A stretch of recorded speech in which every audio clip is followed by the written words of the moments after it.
जय श्री राम। वेदांत ज्योतिष बाय नमिता में आप सभी का स्वागत है। और आज इस चर्चा के विषय में मैं आप लोगों के लिए लेकर आ रही हूँ पंचम भाव। क्या है सा पंचम भाव? पंचम भाव किस चीज का है? पंचम भाव है हमारा मति का।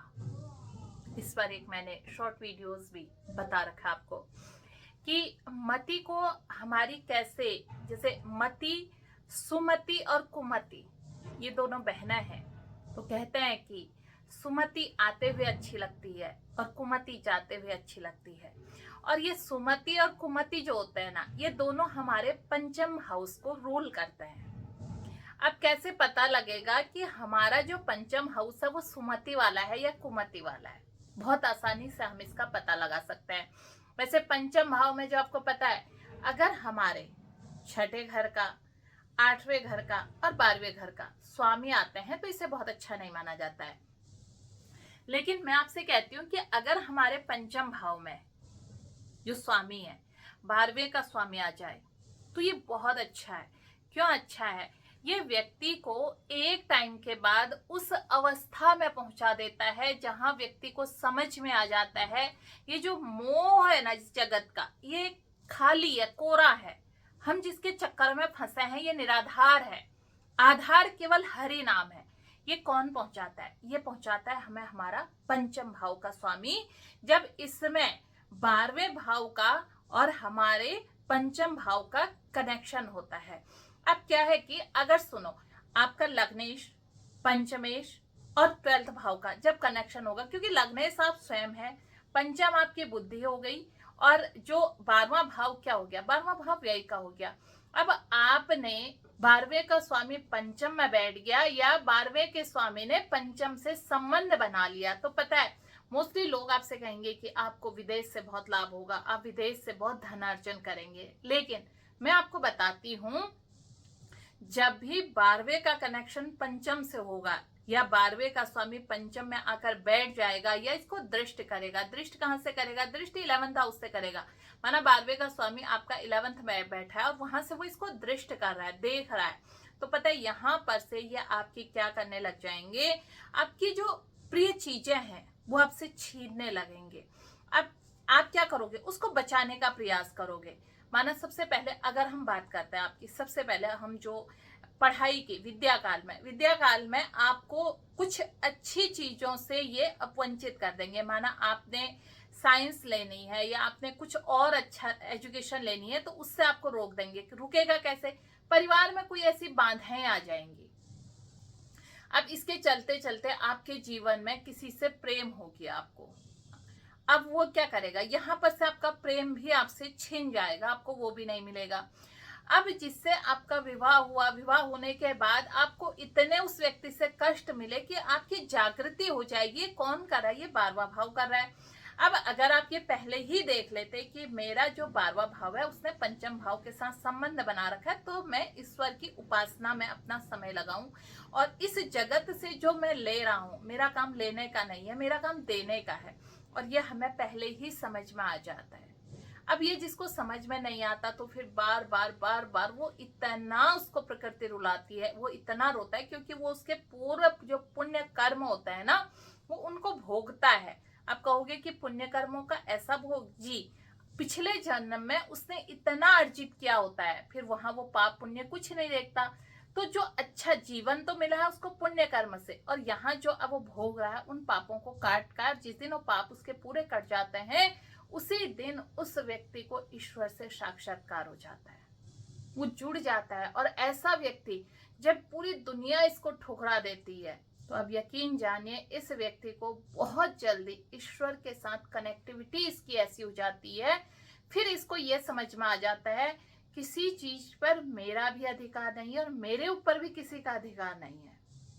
और जहां इस भाव की जागृति हो जाती है ना, फिर वहां कोई ग्रह क्या, कोई चीज इस व्यक्ति को परेशान नहीं कर सकती। क्यों? क्योंकि अभी तक ये अपने जो मोह के बंधन थे उनसे जकड़ा हुआ था, अब इसे मोह के बंधनों से मुक्त हो गया। अब ये प्रेम करना सीख गया। प्रेम और मोह का आपको पता है बहुत बारीक अंतर है प्यार और प्रेम में। लोग कहते हैं ना हम प्यार करते हैं, प्यार क्या है? प्यार मोह है।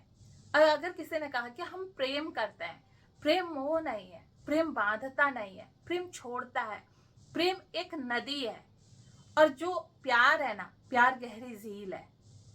अब अगर हमें प्रेम होता है तो हम उसको बहने के लिए छोड़ देते हैं, बहता हुआ निर्मल जल है वो बांधता नहीं है किसी को।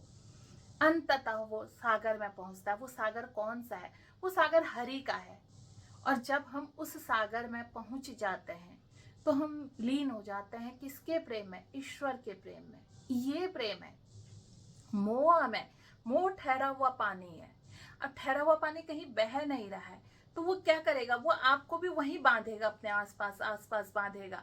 अब जैसे जैसे उस ठहरे हुए पानी को जब तक हम नहीं हटाते हैं, धीरे धीरे धीरे धीरे उसमें से क्या आने लगती है? दुर्गंध आने लगती है। वो दुर्गंध क्या होती है? हम बंधते किससे हैं? अपने रिश्तों में बंधते हैं। और लास्ट में क्या होता है? जब हमारा शरीर जाता है, हम शरीर छोड़ते हैं, तो हम उस भवसागर से पार, हम उस ईश्वर को नहीं देख पाते, क्योंकि हम पूरे जीवन भर जो है ना, वो मोह में बंधे रहे। इस मोह को खोलने का एक ही रास्ता है कि आप प्रेम से बंधो। मैंने पहले भी कहा, प्रेम में बंधना नहीं है, प्रेम तो आपको फ्री दे छोड़ता है। और ये हमारा कराता है हमें 12वां भाव। क्यों कराता है 12वां भाव? क्योंकि 12वां भाव ना गिवन का है, देने का है। आप देना सीख जाते हो। और जिस दिन आप, यकीन जानिए, आपके जीवन में कितने ही दुख हैं, कितनी चीजें हैं, आप देना सीख गए ना अगर, तो समझिए आपने इस 12 को, जो हमारे 12 हाउस है ना, ये 12 के 12 घर ठीक कर लिए। क्यों? क्योंकि जो 12वां भाव है, मैं हमेशा बताती हूँ, 12वां भाव क्या है? ये समर्पण भी है, ये देने का भी भाव है, और ये त्याग का भी भाव है। अब आपने सबसे पहले त्याग क्या करना है? 12वें भाव के सामने ठीक जो है ना, काम, क्रोध, लोभ, मोह, मद, मत्सर, ये 6 चीजें 12वें के ठीक सामने। अब हमने, ये ऊर्जा है, ये हमने छठा घर भी एक्टिवेट कर लिया। इस ऊर्जा को हमने तब्दील कर लिया पॉजिटिविटी में। अब देखो, आपको फिर हर एक के अंदर ना अच्छी ऊर्जा दिखाई देंगी। आपको लगेगा कि जो ये सृष्टि है ना, ये प्रेम करने के लिए बनी है, ये लोगों में कमियां ढूंढने के लिए नहीं बनी है। आप बस लोगों को मार्ग बताओ, ये सही मार्ग है। आपको, जो मेरे पास बहुत सारे लोग आते हैं, मतलब मोस्टली मैं बड़े हतप्रभ रहती हूँ कि 2-3 नगों के वो नाम लेते हैं जो महंगे नग हैं।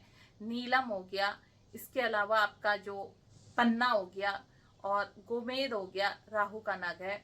और गोमेद के बाद जो पुखराज हो गया, डायमंड हो गया, ये कुछ लोगों के नाम लेते हैं। ये नग बहुत महंगे आते हैं।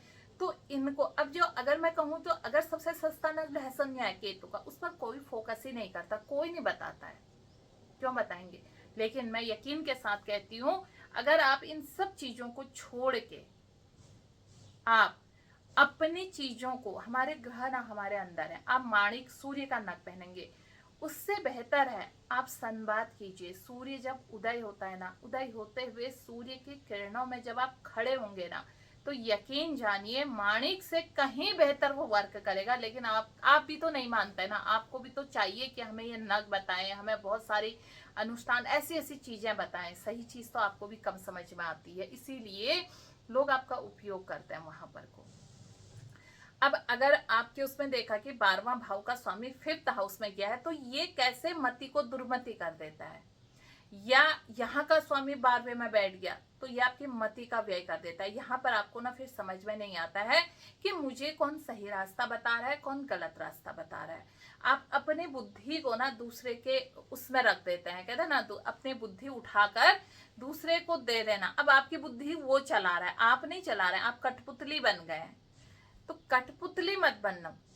आप देखो, मैंने माना आपको कोई रास्ता बताया, मैं तर्क के साथ बताती हूँ। मैंने कहा कि आप सूर्य के नग पहनने के बजाय सूर्य की उगती किरणों के आगे खड़े होकर देखिए, आपका सूर्य ज्यादा अच्छा होगा। मेरे पास इसका तर्क है, मैं इस बात का तर्क आपको दे सकती हूँ, आप मुझसे तर्क कीजिए। ऐसा नहीं कि मैंने बता दिया और आपने मान लिया। आप उस चीज के पीछे सोचिए कि क्या इतने बड़े सूर्य को आपका एक नग कंट्रोल कर लेगा। सोच के देखिए, ठीक है? वो आपके हाथों की शोभा बढ़ाता है, सच कह दो। अब हम लोग इसके बाद बात करते हैं, मंत्रों में बहुत ताकत होती है। मंत्रों में इसलिए ताकत होती है, लेकिन क्या आपने अपनी एनर्जी इतनी प्योर कर रखी कि वो आपके मंत्र ले सकते हैं? तो आप मंत्र कीजिए। मंत्रों से ग्रहों को बलवान किया जाता है, लेकिन वो कैसे करना है? गुरुमुखी मंत्र होते हैं।